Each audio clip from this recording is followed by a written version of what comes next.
pessoal! Sejam todos muito bem-vindos para mais uma live. E a live de hoje é sobre primeiros passos na clínica com crianças. Vamos lá então conversar um pouco sobre esse tema, pensar aí sobre como que a gente pode fazer para trabalhar com a psicanálise na clínica com crianças. Quais são os nossos primeiros passos, os primeiros cuidados que a gente deve adotar? Vocês vão chegando aí. Vou aguardar aqui alguns segundinhos para vocês irem entrando. Boa tarde. Sejam bem-vindos. Boa tarde. Conforme forem tendo dúvidas, podem ir mandando, a gente vai conversando. Olá. Sejam bem-vindos.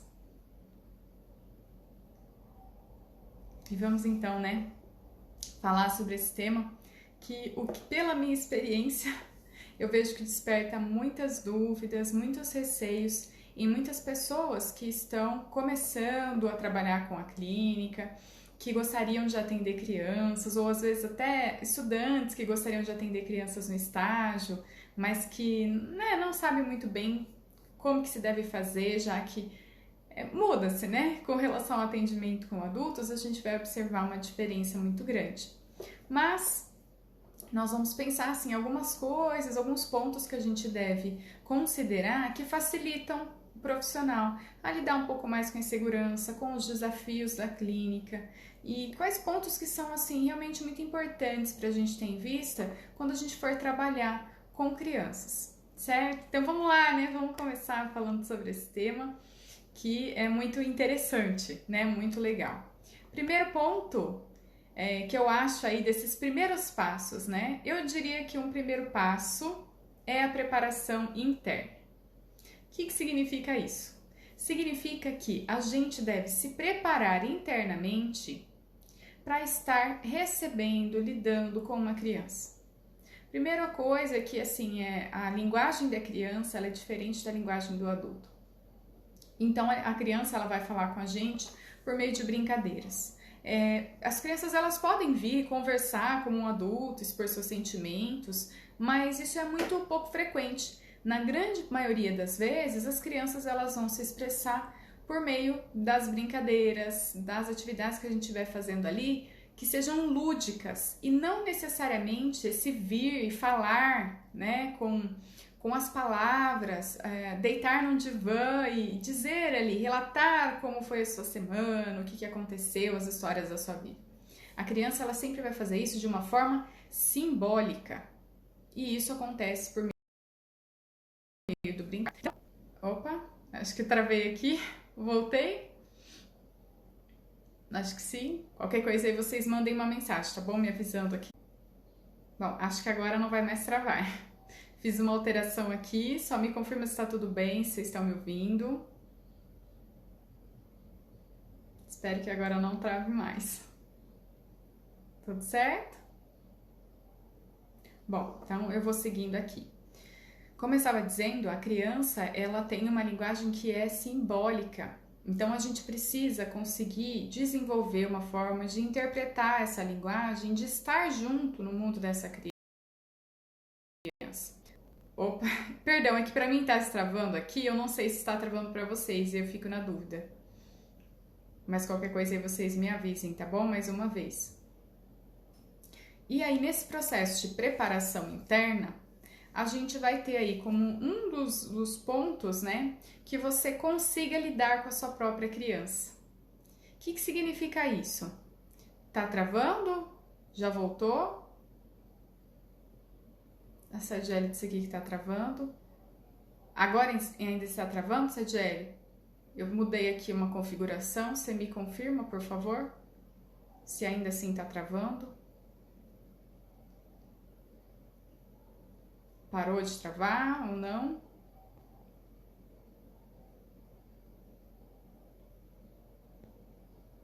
Não? Pode seguir? Então tá bom.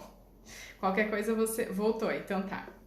Qualquer coisa manda a mensagem que tá travando, porque aí eu vejo... Às vezes não mostra pra mim que travou, mas eu vejo a mensagem e aí eu já retomo. Bom, Pensando então que a gente precisa, um dos primeiros passos no atendimento com crianças é que a gente precisa dessa preparação interna, isso vai envolver alguns pontos. E um desses pontos é que você consiga lidar com a sua criança interna. O que significa isso? Que você consiga lidar com as suas vivências infantis. Como foi a sua infância? Você teve uma infância que foi permeada de traumas, de dificuldades? Como você era quando era criança? Quais eram as suas dificuldades quando você era criança? De que forma você se relacionava com as pessoas? Você tinha dificuldade nessas relações? Como que era a relação com seus pais ou com as pessoas que exerciam essas funções parentais, né, de cuidados principais na sua vida? Então, eu acho que são alguns pontos que a gente precisa olhar, porque se você não tiver cuidando bem da sua criança, isso vai gerar uma dificuldade na hora de você cuidar bem dessa criança do outro, este outro que está vindo para você. E quando a gente fica com essas questões relacionadas à nossa própria criança que não são muito bem resolvidas, o que acontece é que às vezes isso vai como gerar assim um ponto cego. Às vezes algum ponto de dificuldade que você não consegue enxergar na criança aquelas vivências. Não consegue enxergar como que ela vivencia aquilo, de que forma isso pode estar trazendo um sofrimento. E é claro, né, que eu não estou querendo dizer com isso que você tem que fazer todos os anos de análise da sua vida para estar totalmente elaborado essas questões aí só depois você começar a atender crianças. Não é isso. O que eu estou dizendo é, faça a sua terapia e na sua terapia aborde essas questões relacionadas à sua vida infantil. Aborde essas questões, traga essas questões, fale sobre isso em terapia, sobre quais são as suas angústias, quais são os seus receios. Né? Tem muita gente que às vezes tem dificuldade do brincar, como a gente deve brincar, mas como que você fazia quando você era criança? Quais eram as brincadeiras que você tinha? Sabe, esse momento de resgate à sua vida infantil, ele é importante porque você é uma outra linguagem, é um outro momento, e você lembrar dessas vivências facilita você lidar com essa criança e, consequentemente, quando estiver diante de uma outra, também conseguir lidar com essa outra de uma forma diferente, porque somos todos adultos. E a gente vai ter que buscar ali, entrar em contato com esse universo infantil. Nada melhor do que a gente começar a resgatar como era esse nosso universo infantil. E sempre lembrar que todos temos uma criança dentro de nós. Quando eu falo da criança, não estou dizendo necessariamente de um tamanho, de um bebê, né, da criança em si concreta. Eu estou dizendo desse mundo infantil. Todos nós temos esse lado que remete mais ao início ali da nossa vida, né? Que de repente em algum momento a gente retorna para ele, né? A gente tem alguma lembrança ali de como eram aquelas vivências. A gente se sente vulnerável, como a gente já se sentiu nos momentos da nossa infância em que a gente dependia totalmente do outro. Então esses momentos de vivência relacionada ao infantil, que não quer dizer a idade, mas sim, né, esse primeiro momento assim da vida que retoma essas questões da dependência que a gente tem em relação ao outro, isso tudo está presente na nossa vida. E trabalhar com essas questões vai facilitar com que você consiga trabalhar com essas questões na criança também. Outra coisa que você precisa se preparar internamente é uma flexibilização do superego. Então vamos lembrar que o superego é a nossa instância crítica da personalidade. Freud falou do superego na sua segunda tópica, quando ele divide ali o nosso psiquismo em id, ego e superego. E o id sendo as nossas pulsões, os nossos desejos. O superego, o representante das normas, das regras, dos limites, dos ideais, do que a gente deve fazer, do que a gente não deve fazer. E o ego sendo aquela instância mediadora que vai tentar ali chegar num equilíbrio entre o que eu cedo perante esses desejos e aquilo que eu vou colocar como regra, como norma que eu não deveria fazer, né? O que eu deveria colocar ali um certo limite. E o ego também é responsável pelo contato com a realidade, né? Então ele vai lá, olha as questões da realidade e avalia o que dá para ser feito e o que não dá.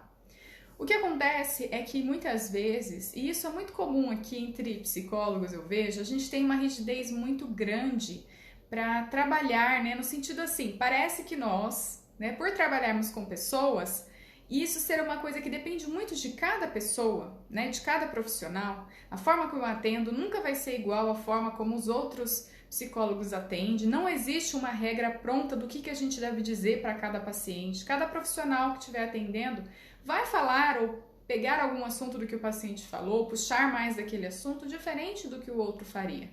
Isso gera muita insegurança na gente e a gente começa a se cobrar muito.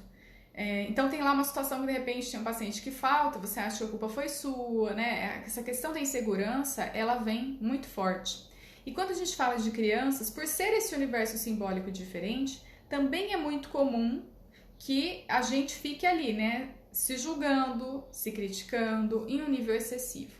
Então a gente precisa tomar muito cuidado com isso, com essas questões, para a gente conseguir flexibilizar esse superego que vem, que critica, que vai dizer para você que você não está pronto ainda, que você não está suficientemente preparado, né? A gente sempre vai achar que falta algo, né? Porque nós somos completos mesmo, a gente não é perfeito, mas não tem como ser perfeito, ninguém vai ser. Então a gente precisa o quê? Fazer a nossa terapia, né? E aí vou falando alguns passos aqui que facilitam isso, mas pra gente entender, é um trabalho. Vamos lá, vamos estar disponíveis para essa outra pessoa, em geral para essa família, a criança ela não vem sozinha. Vamos estar com a nossa mente disponível, aberta para estar acolhendo essas experiências e fazer o nosso trabalho da melhor forma possível. Então a gente precisa diminuir um pouco essa questão da severidade do superego ser algo muito crítico, de você começar a se policiar em tudo que você estiver fazendo na hora das brincadeiras. Então, do que eu posso, do que eu não posso fazer, de como eu devo brincar. Porque aí você fica tão rígido, pensando no que você deveria fazer, que você não consegue ser espontâneo e, de fato, estar presente ali com o outro. Fica mais um ruído interno, né? Dessa parte que critica do que realmente você ir lá e só viver aquela experiência. Tá? Que não vai ser, claro, isenta de teoria, isenta de conhecimento, mas é importante que a gente passe por esse processo de conseguir amenizar um pouco essas cobranças para que aquilo que você já saiba venha ali espontaneamente no momento em que você estiver brincando com a criança.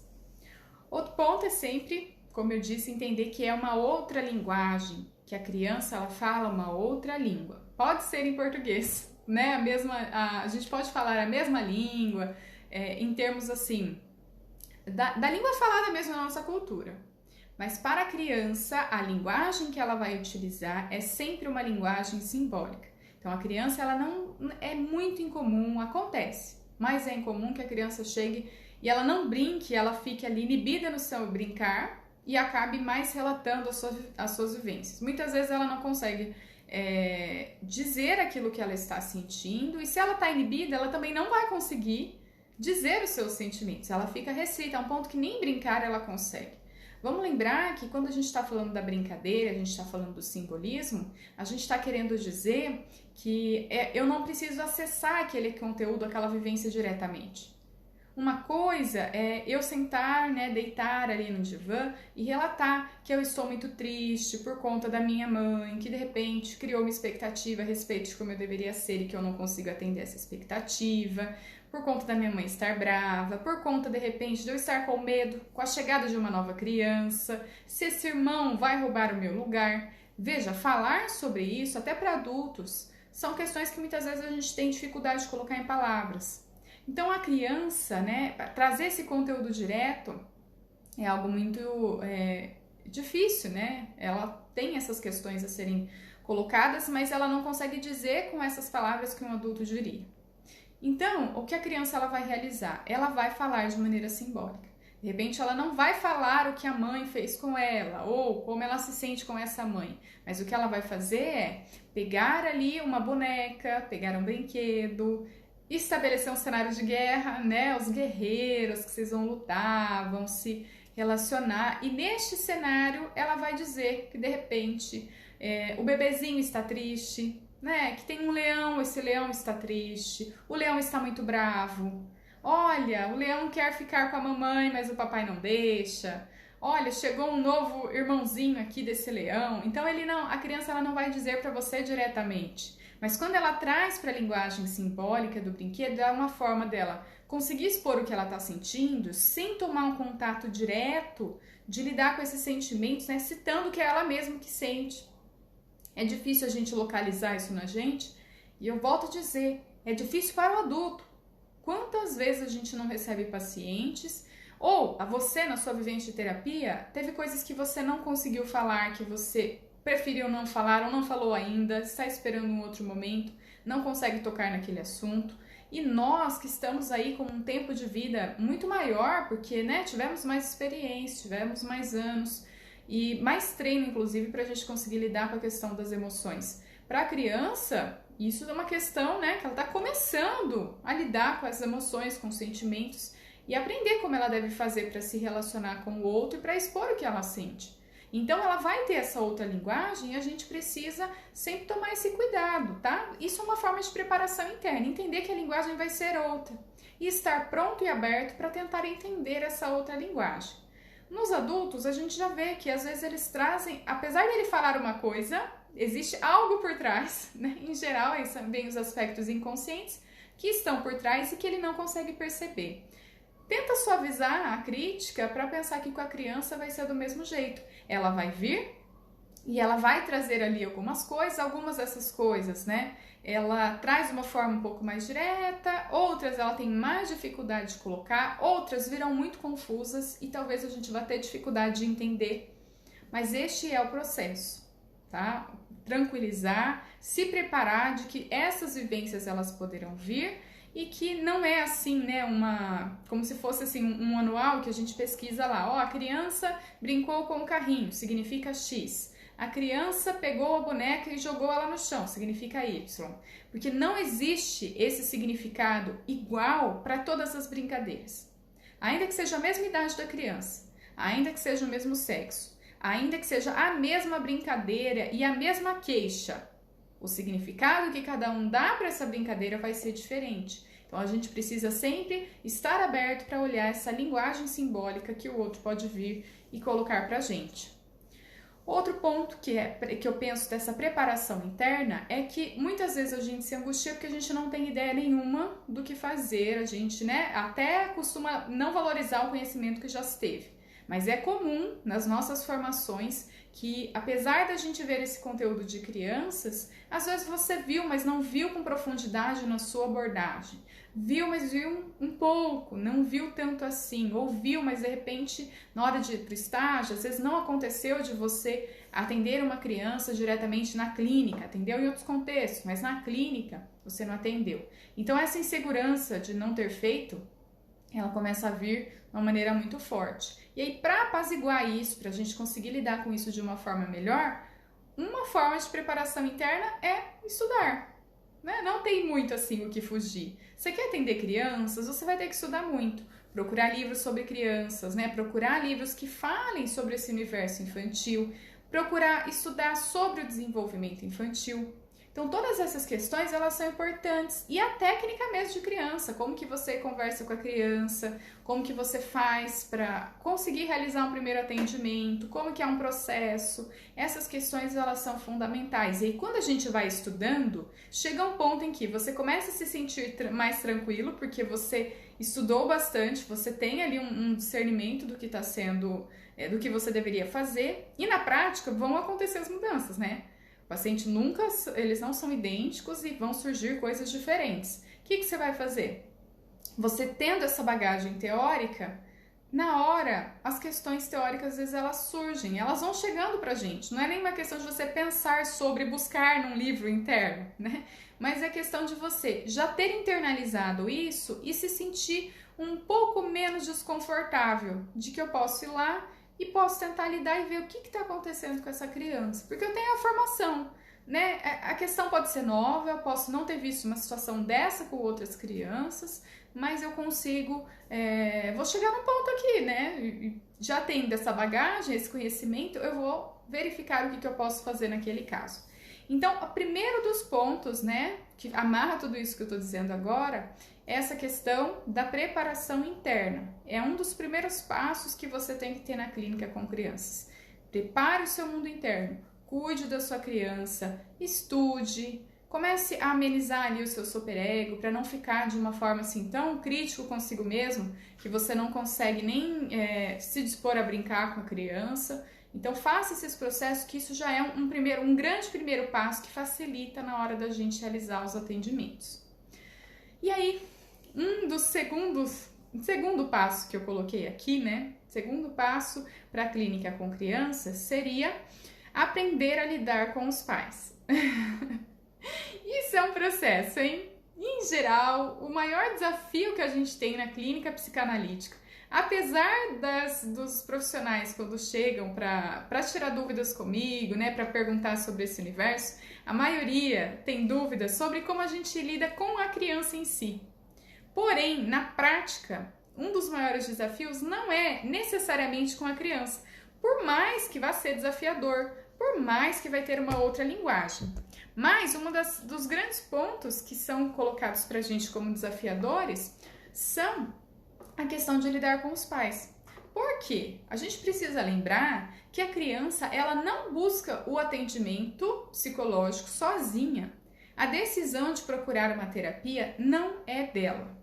A maioria das vezes, ela vem encaminhada da escola. Também tem os pais que percebem alguma questão da criança e procuram trazer, mas muitas vezes, assim, a maior parte, a escola aponta algum ponto ali, uma questão para os pais que a criança está vivendo e que eles percebem no contexto escolar e sugere, indica que os pais levem a criança para psicoterapia. E aí, esses pais chegam e vêm procurar por esse atendimento para conseguir lidar com aquela demanda daquela criança, aquela queixa que eles vão trazer ali inicialmente. Quando eles trazem essa vivência, quando eles trazem essa queixa, eles muitas vezes têm expectativas de tempo de duração do processo. Vamos lembrar o seguinte, né, que é um processo assim também doloroso para os pais. Muitos pais, eles sentem como se eles tivessem falhado, né? Então eu falhei como pai, por isso que eu sou obrigada a trazer aqui meu filho para terapia, porque eu já tentei fazer várias coisas, eu não consegui, não mudamos os resultados, então sou aqui, fui obrigado a vir aqui e comparecer. Então, assim, não é algo fácil para os pais estarem realizando.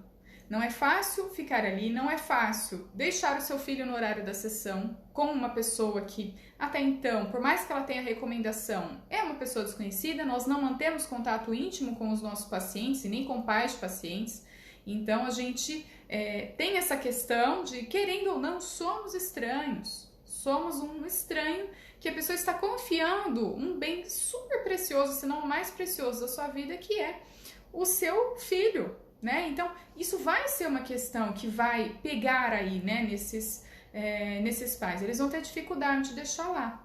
E aí você vai fazer as orientações com os pais. E aí que são os pontos. Por isso eu falei, aprender a lidar com os pais. Quando a gente começa, de repente, a solicitar algo muito extremo, muito radical, muito fora do que a família consegue fazer, a sensação é de incapacidade, de frustração, de que eu não consigo, de que eu não sou capaz, eu não sou o suficiente. Não adianta eu ficar vindo aqui nessa terapia, porque ela fica mandando eu fazer coisas que eu não consigo fazer.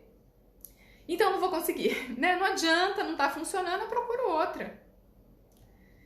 E é assim que os pais se sentem, né? Não, eu tô sendo cobrado, e eu não dou conta de fazer, de que adianta eu trazer? Eu vou levar numa outra pessoa, num outro profissional. E aí, com isso, muitas vezes os pais interrompem o processo antes do tempo, inclusive. Então, lidar com os pais é um ponto fundamental que a gente vai precisar tomar esse cuidado na hora de...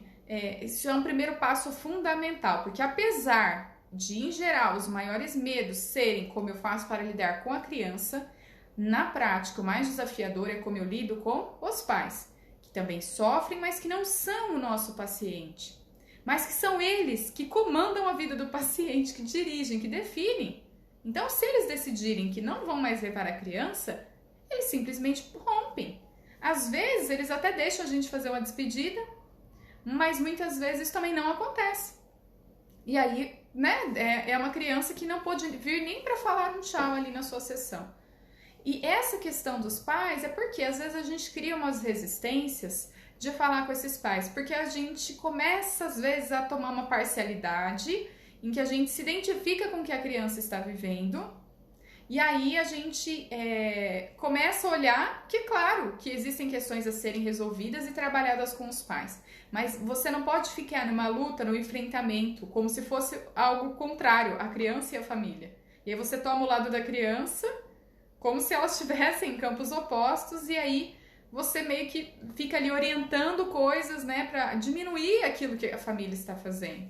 Então, Isso é um processo delicado. Ninguém gosta de passar por um processo, né? Saber que meu filho precisa ir para terapia não é algo que, em geral, os pais vão dizer com satisfação e com prazer, né? Eles ficam aflitos, eles gostariam que o filho não precisasse passar por terapia. Já estão levando. Quando levam, ainda vai ter alguém que vai fazer um julgamento ou que vai dizer que aquilo que são os valores importantes para eles não importam ou que não devem ser aplicados com a criança? Veja como isso toca na gente. Se a gente for se colocar no lugar, a gente vai sentir essas questões assim tocando na gente. E aí o ponto é o quê, Carol? Então a gente não fala nada, né? A gente vê que tem algumas coisas a serem corrigidas, mas a gente não vai falar nada porque a gente não quer que a família sinta, né, que você está ali pressionando e se afaste.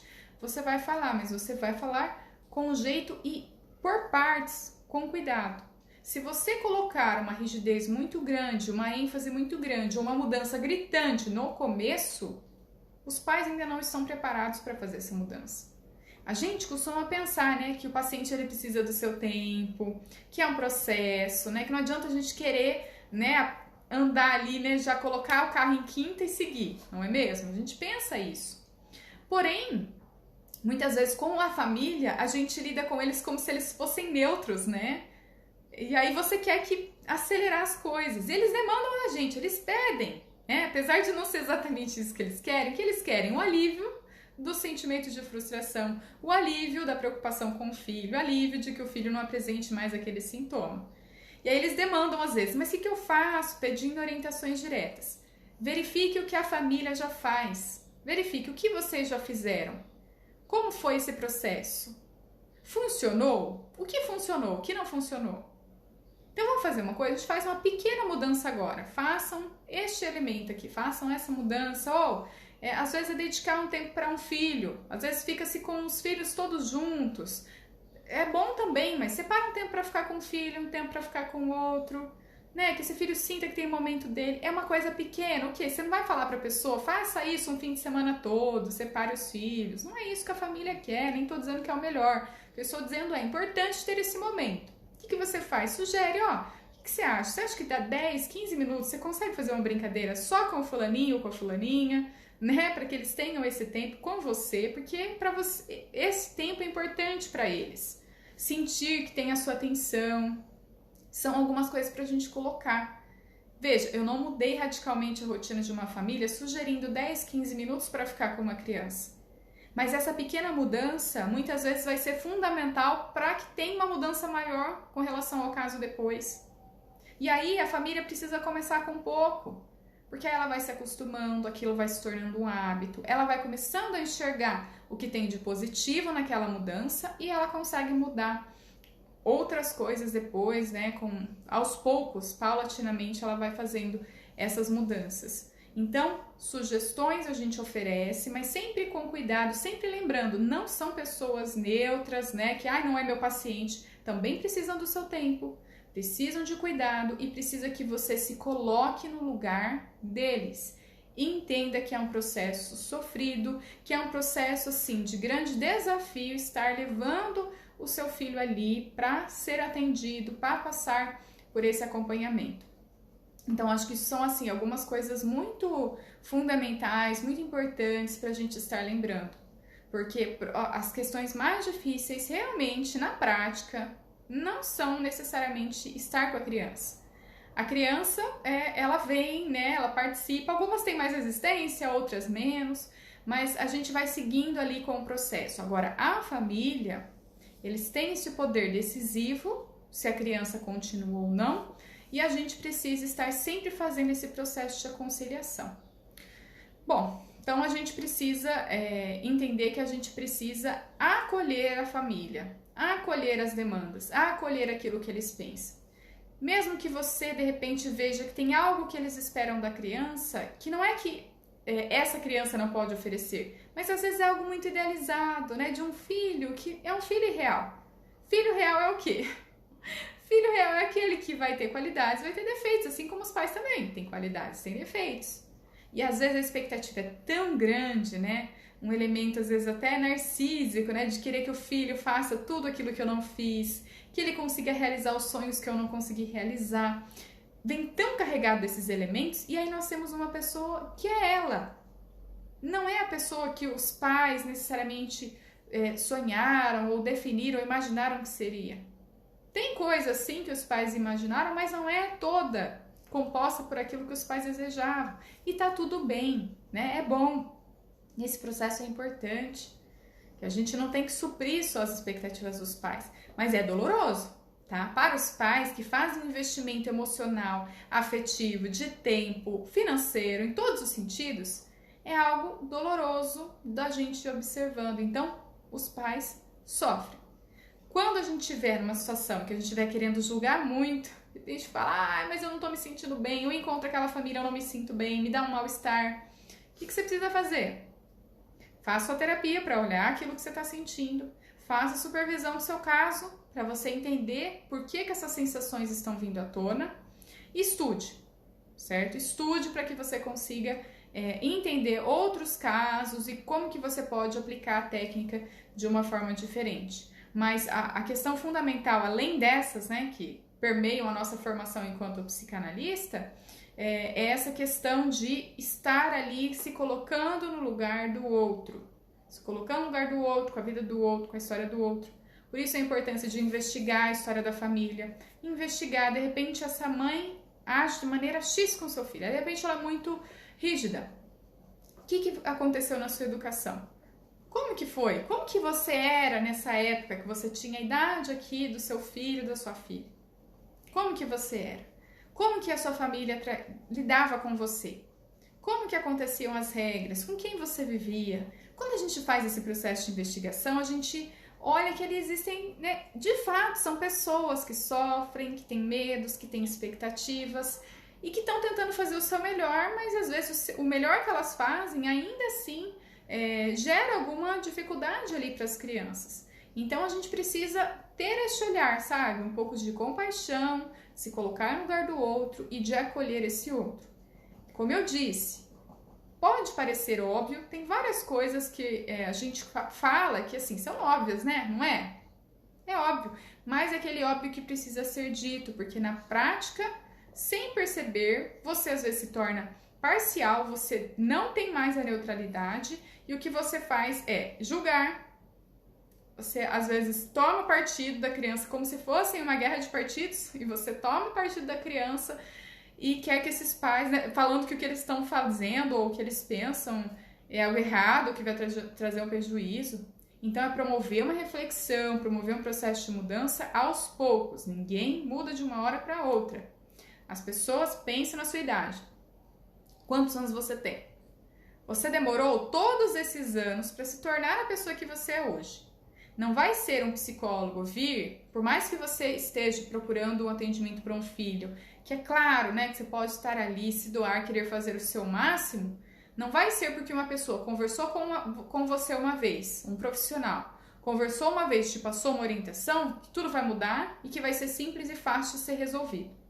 Até porque muitas vezes a gente sabe até o que precisa mudar, mas na prática a gente não está conseguindo fazer. E aí é que entra o ponto do nosso trabalho. Né, de estar acolhendo, de estar buscando entender o que funciona, o que não funciona para vocês, começar a tentar coisas novas. E o que eu acho importante não é só sugerir, mas fazer acompanhamentos ao longo do tempo. Acompanhamentos em que a gente vai verificar. Você tentou? Ah, não tentei. O que aconteceu? Né? Como que foi para você? Você acha que isso foi uma coisa muito difícil, que está muito fora da sua realidade? Ou você tentou, teve resultado? Olha, eu já ouvi, às vezes eu tive resultado, mas eu tenho dificuldade de fazer sempre. Então vamos investigar, vamos olhar para isso, né? Como que foi aquela experiência? Quando você realizou, então, dessa forma as questões.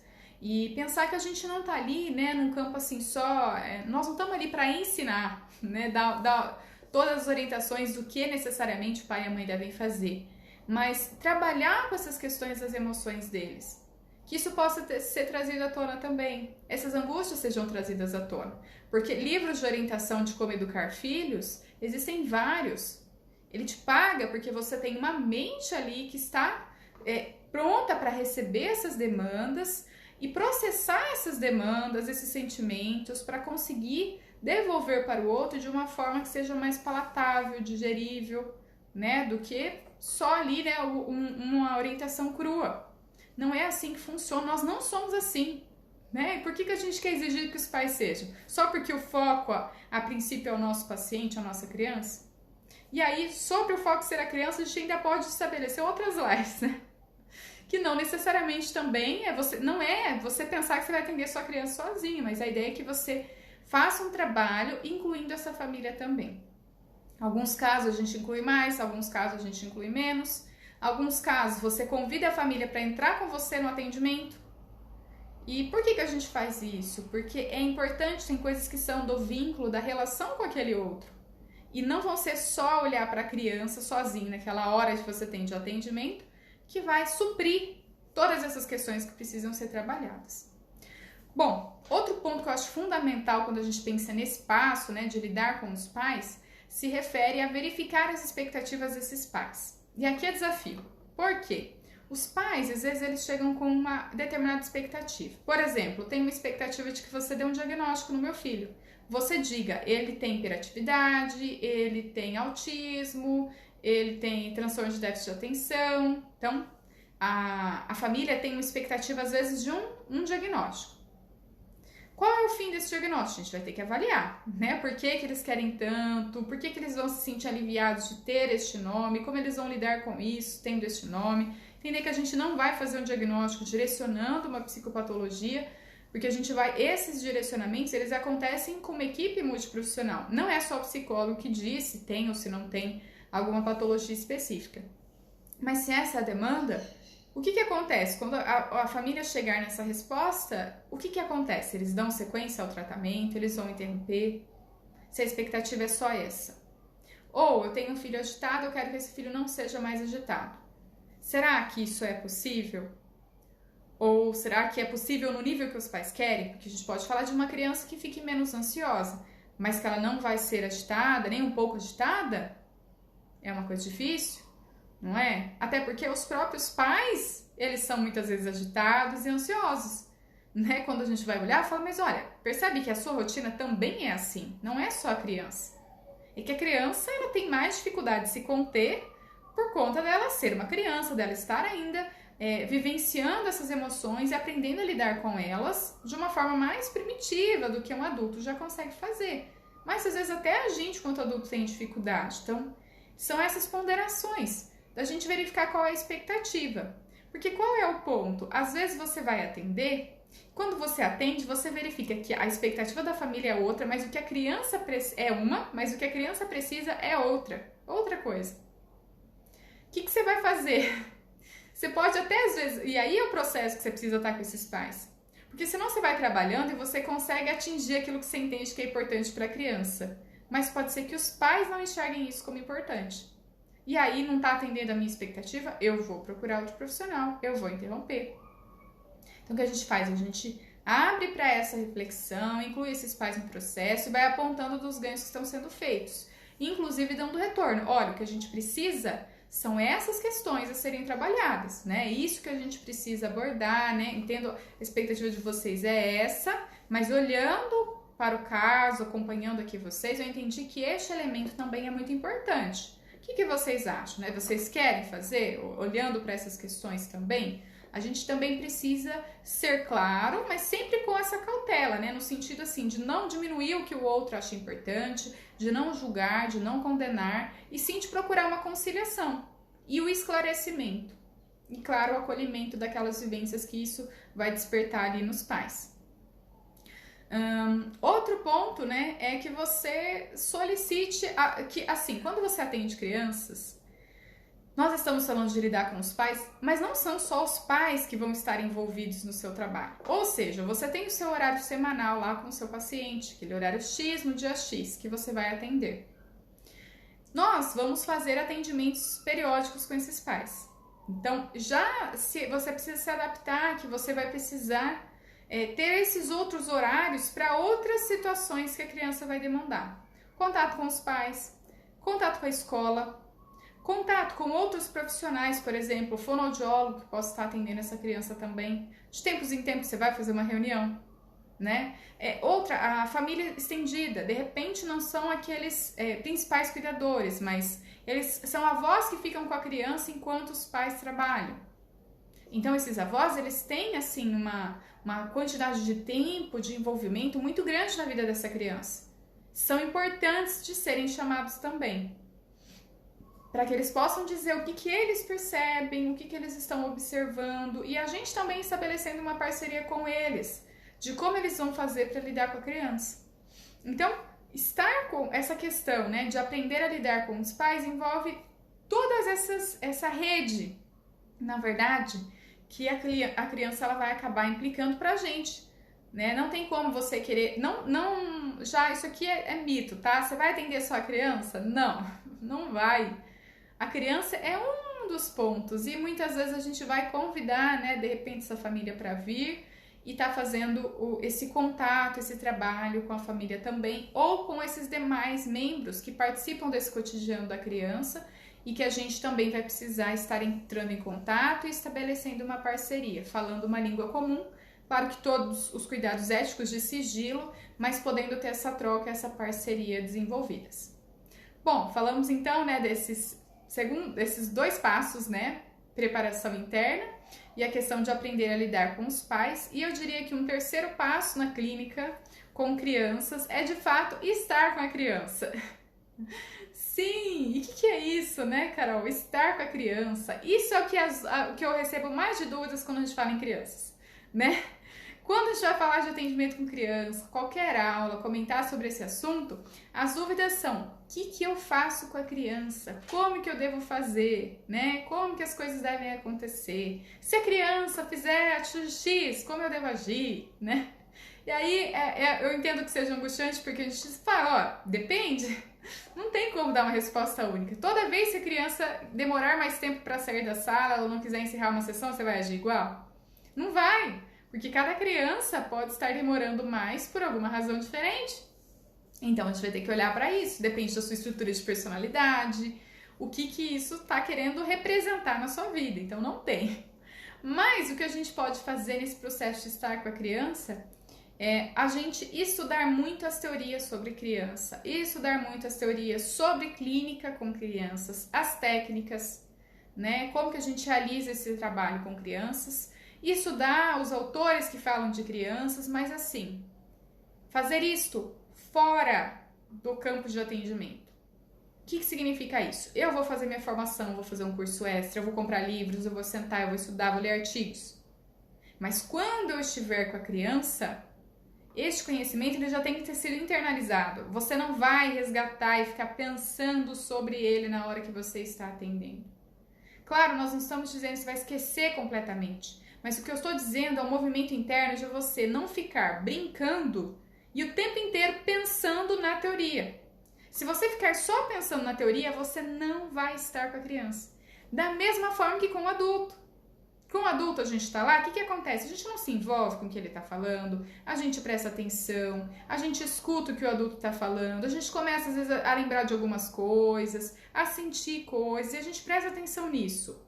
Às vezes vem, né? Olha, tô sentindo isso, hein? Será que isso não é uma contra-transferência? A gente pode pensar isso, mas você não fica com aquele livro, né, interno ali, buscando isso o tempo todo, porque se você fizer isso, você não fica disponível com o outro, você não está de fato com o outro, você está aqui, né, com os seus estudos teóricos na sua cabeça.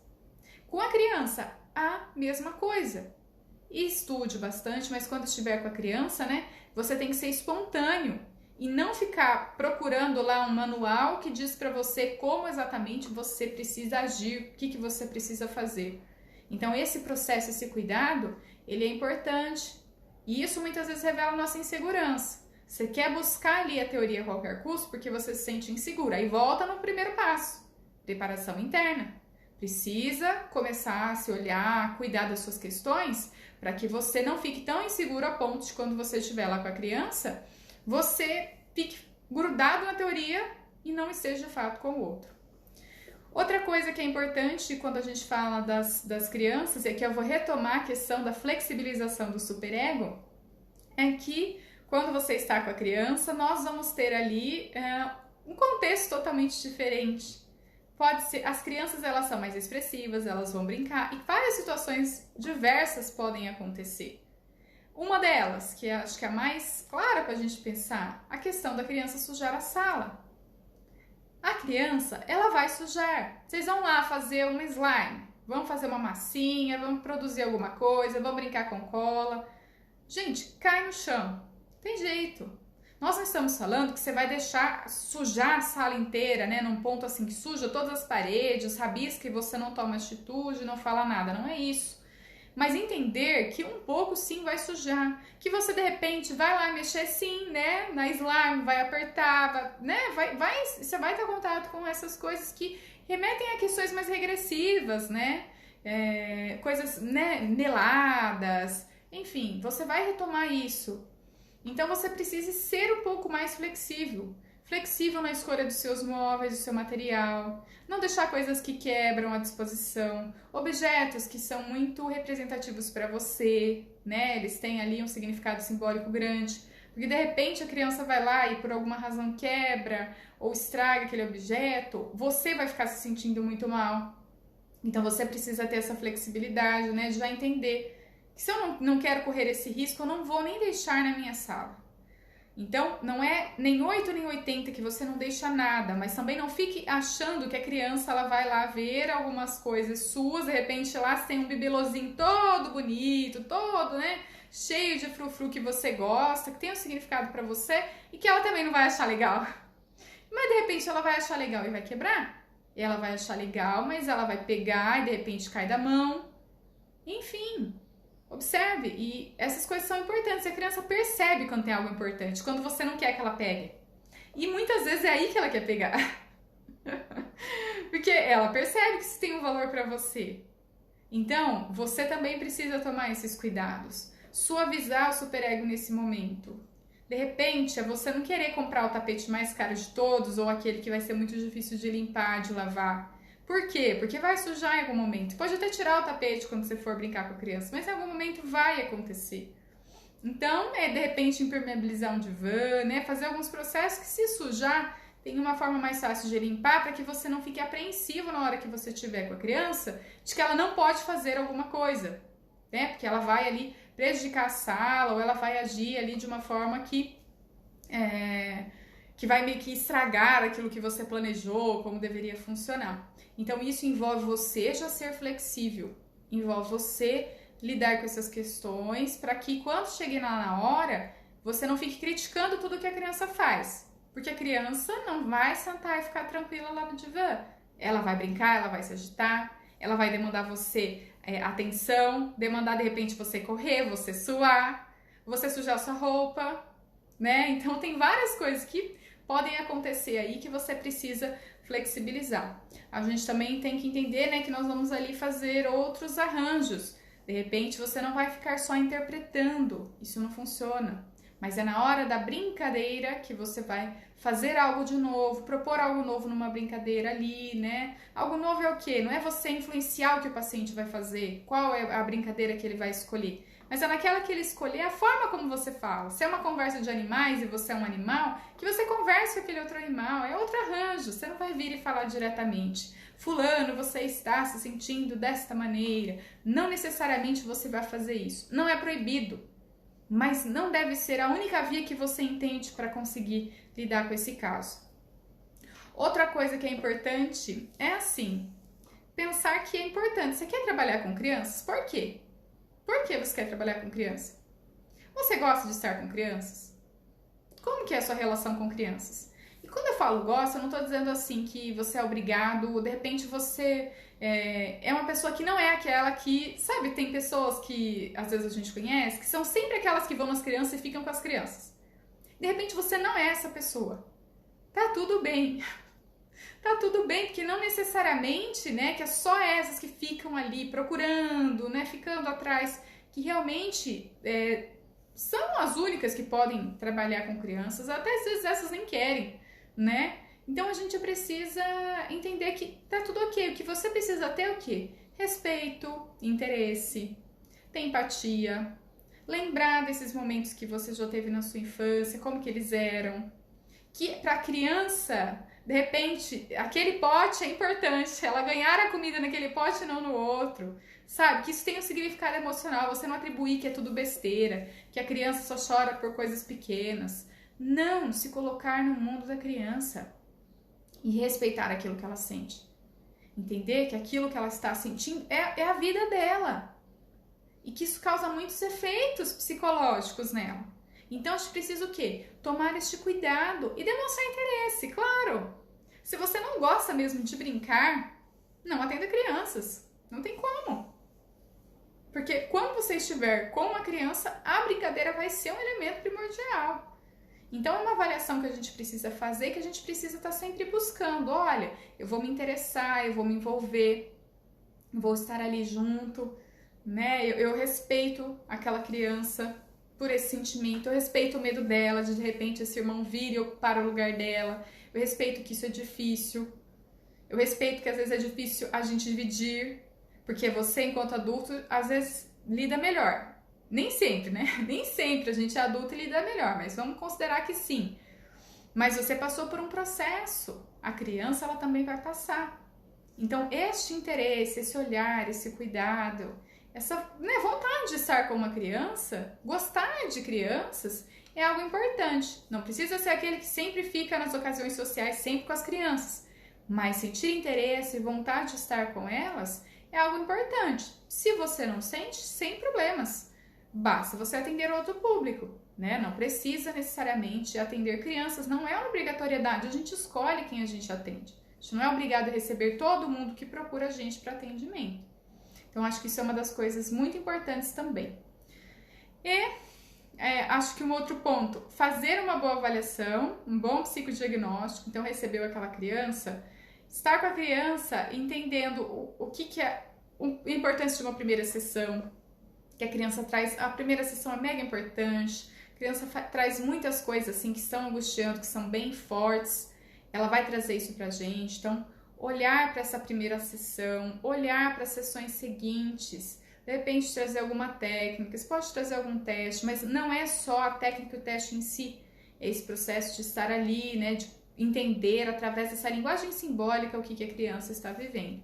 E esse processo não são assim caminhos totalmente opostos, né? A criança ou a família. Esse processo também vai incluir a família, também vai incluir atendimentos com esses pais, talvez algumas técnicas com esses pais, para que eles possam estar lidando ali com a criança e passando as informações para a gente do que realmente está acontecendo, na perspectiva deles também, já que eles conseguem verbalizar com as palavras, né, coisas que a criança muitas vezes não consegue. E, por último, brincar com a criança de verdade. Sim! Eu tô falando desse último, por quê? Porque a gente muitas vezes fica com receio, porque eu não posso brincar, porque a brincadeira, a gente fala sobre ser neutro com a criança, de deixar ela escolher o brinquedo, dela fazer a sequência dela na sessão. E aí são as pessoas que ficam com maior receio de assim, tá, mas o que eu falo quando a criança, por meio ali do animal, que seja, do boneco, me perguntar alguma coisa? Como que eu respondo?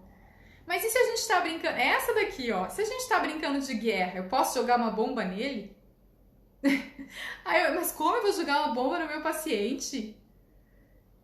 A bomba é o quê? É uma brincadeira. É uma brincadeira. Se vocês estão brincando de guerra e você não joga bomba e você só é bombardeado, pra criança não tem graça. Você tem que brincar de verdade. Aí é outro ponto, né? Não tô dizendo extremo, que você vai querer atacar, bombardear a criança a qualquer custo.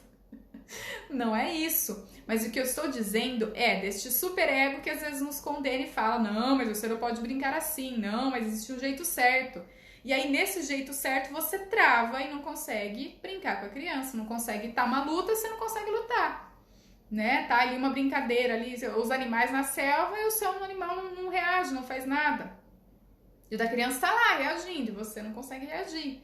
Tá num jogo, jogue o jogo, coloque ali pra jogar, de repente puxa batatinha, né? Que é aquele jogo que a gente puxa a batatinha e depois, se você puxar aquela que tá grudada ali no pacote da batatinha, voam todas. Ué, tá lá, joga, puxa a batatinha.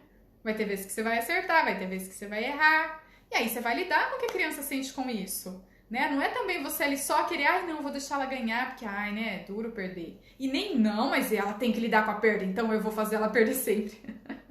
Vocês percebem? É fazer algo natural. Tranquilo, eu vou lá e vou brincar com essa criança. E eu sou uma criança? Não, eu não sou uma criança. Eu consigo pensar, consigo começar a ter um controle da minha competitividade. De, olha, né, não tô ali para competir com ela. Estou ali porque por meio dessa vivência a gente consegue acessar os conteúdos que ela não consegue colocar em palavras, né? E a gente vai lidar com eles. Mas estar ali, brincar de verdade, é importante. Nem 8 nem 80. Não é não brincar nada e deixar que a criança, né, faça ali tudo sozinha, porque ela também não vê graça nisso. Não tem graça você tá com alguém brincando e a pessoa, pensa você aí, é um adulto, vai, um equivalente no jogo. Você joga e o outro não joga, né? Vai ficar, mas o que você acha que eu jogo? Ele não joga, a gente não dá graça, a gente quer ali, tá jogando, o outro tá envolvido. E nem ao ponto extremo de que, não, eu preciso ganhar, agora ele... Não é nem 8 nem 80, é um equilíbrio em que eu estou disposto a estar com essa criança, a brincar com ela mesmo, brincar, estar envolvido. E nós vamos nos atentar, né? A gente tem aquela conversa com a gente chama da atenção flutuante. O que é? É a reflexão interna que a gente faz com a gente mesmo, né? No processo de atendimento.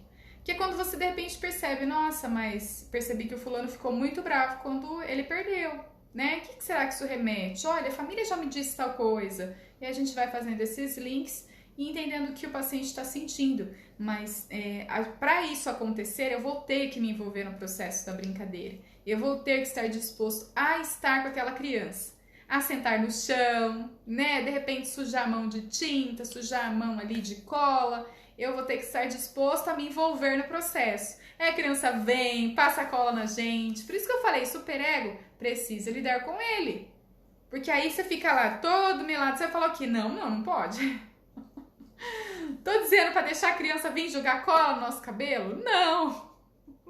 Eu estou dizendo assim, que algumas coisas, pensando nesse equilíbrio mesmo, elas vão acontecer e faz parte do processo. Lembra de quando você brincava, né? O quanto que era gostoso fazer algumas coisas.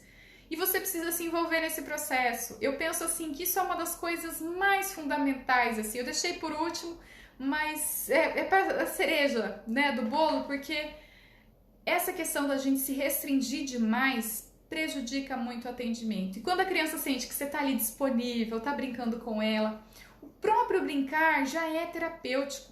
O brincar em si é terapêutico para a criança, né? E aí a gente vai brincar, claro, a gente vai colocar a nossa técnica, a gente vai falar algumas coisas para a criança, vai falar por meio dos animais, dos bonecos, mas a gente vai falar para que essa criança consiga lidar melhor com os seus sentimentos, mas é realmente mostrar que está envolvido no processo. De repente, né, tem criança que vem, que se joga no nosso colo, que quer que a gente pegue.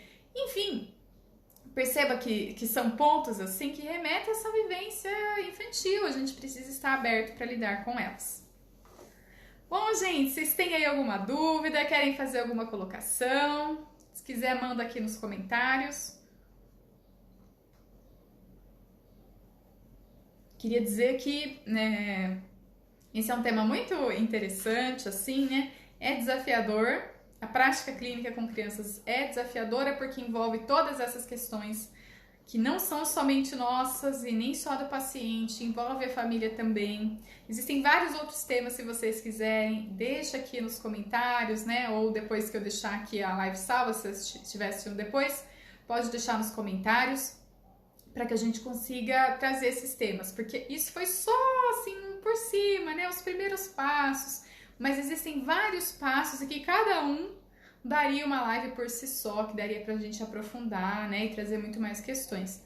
Então, se tiverem mais dúvidas, mais questões aí a respeito dessa clínica com crianças, é só enviar que a gente vai estar fazendo outros conteúdos. Certo, gente? Agradeço a atenção de todos que estão aqui agora ao vivo e também aos que vão assistir gravado depois, gente. Espero então que vocês fiquem bem e até a próxima!